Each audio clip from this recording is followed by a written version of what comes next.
Hi అండి. ఈరోజు వీడియోలో మునక్కాయ నిల్వ పచ్చడి ఎలా తయారు చేసుకోవాలో చూసేద్దాము.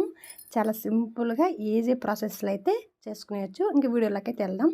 ముందుగా మునక్కాయలు బాగా కడిగేసి తడి చెమ్మ లేకుండా పొడిగుడితో తుడిచి పెట్టుకునేయాలి. తర్వాత మనం కూరకి ఎలా కట్ చేసుకుంటామో ముక్కలుగా మునక్కాయలు అయితే కట్ చేసుకోవాలి.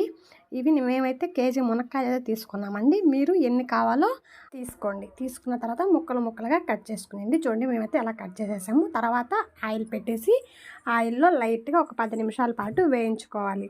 వేయించుకునే తర్వాత అవి పక్కకు తీసి పెట్టుకోవాలి. ఆయిల్ బాగా కాగిన తర్వాత అయితే వేయండి. వేగిన తర్వాత అవి పక్కనైతే తీసి పెట్టుకునేయాలి. తీసి పెట్టుకొని అవి వేడి చల్లారే లోపల మనమైతే దానికి కావాల్సిన మసాలాలన్నీ తయారు చేసి పెట్టుకునేద్దాము. అవి ఎలానో కూడా ఇప్పుడు చూపించేస్తాను, చూసేయండి.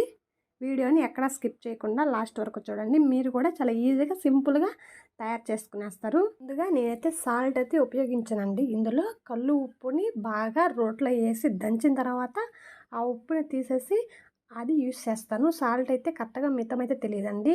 అందువల్ల ఎక్కువగా ఉప్పు అయితేనే యూస్ చేస్తాము. ఉప్పు బాగా దంచి ఒక గిన్నెలోకి తీసి పెట్టుకుని తర్వాత ఆవాలు కొద్దిగా వేయించుకున్నాను. 3 టేబుల్ స్పూన్ల ఆవాలు అయితే వేసాను. 1/2 టేబుల్ స్పూన్ల మెంతులు అయితే వేసి బాగా పౌడర్ అయితే చేసి పక్కనైతే పెట్టుకునేసేయాలి. ఇందులో చింతపండు పులుసునైనా వేసుకోండి, లేకపోతే మనకి ఇంట్లో నిమ్మకాయలు ఉంటే నిమ్మకాయల పులుసు అయినా వేసుకోండి. మీకు ఏది తినాలనిపిస్తే అదైతే ఖచ్చితంగా వేసుకొని మేమైతే నిమ్మకాయల పులుసు అయితే వేసాను. ఒక 6-7 కాయల నిమ్మరసాన్ని అయితే తీసుకొని కేజీ మునక్కాయలు ఖచ్చితంగా 6-7 నిమ్మకాయల రసం అయితే ఖచ్చితంగా కావాలి. అవి తీసేసి పెట్టుకొని నిమ్మకాయల రసం అయితే పక్కనైతే పెట్టేసేస్తానండి. ఇప్పుడు ఈలోపు మునక్కాయలు వేడైతే చల్లారుంటాయి. ఫస్ట్ అయితే ఉప్పు అయితే వేసాను. తర్వాత 3-4 టేబుల్ స్పూన్ల కారం అయితే వేసాను. కారం మాత్రం చూసుకోండి, మీకు ఎక్కువగానే వేసుకోండి. తక్కువైతే నిల్వ పచ్చడి అంతగా బాగుండదు. మేమైతే ఒక 3-4 అంతకంటే ఎక్కువ కూడా వేసేసామండి. తర్వాత వచ్చేసి నిమ్మరసం అయితే అందులో యాడ్ చేసేసాము. యాడ్ చేసిన తర్వాత పులుసు కూడా మీరు చూసుకోండి.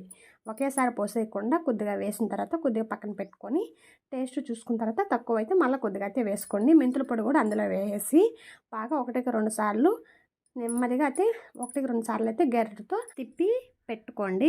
పెట్టుకున్న తర్వాత అందులో ఖచ్చితంగా ఇంగువ అయితే వేయండి. ఇంగువ వేయడం వల్ల పచ్చడికి రుచే మారిపోతుంది.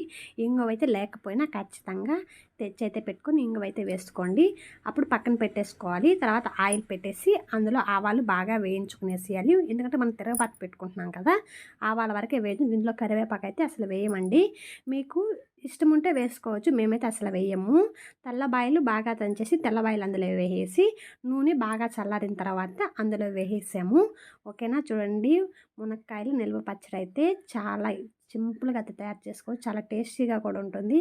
ఓకేనా ఫ్రెండ్స్, వీడియో నచ్చితే ఖచ్చితంగా లైక్ ఇవ్వండి. మీరు కూడా ఒకసారి ఈ పచ్చడిని ట్రై చేసి తినండి, చాలా టేస్టీగా ఉంటుంది.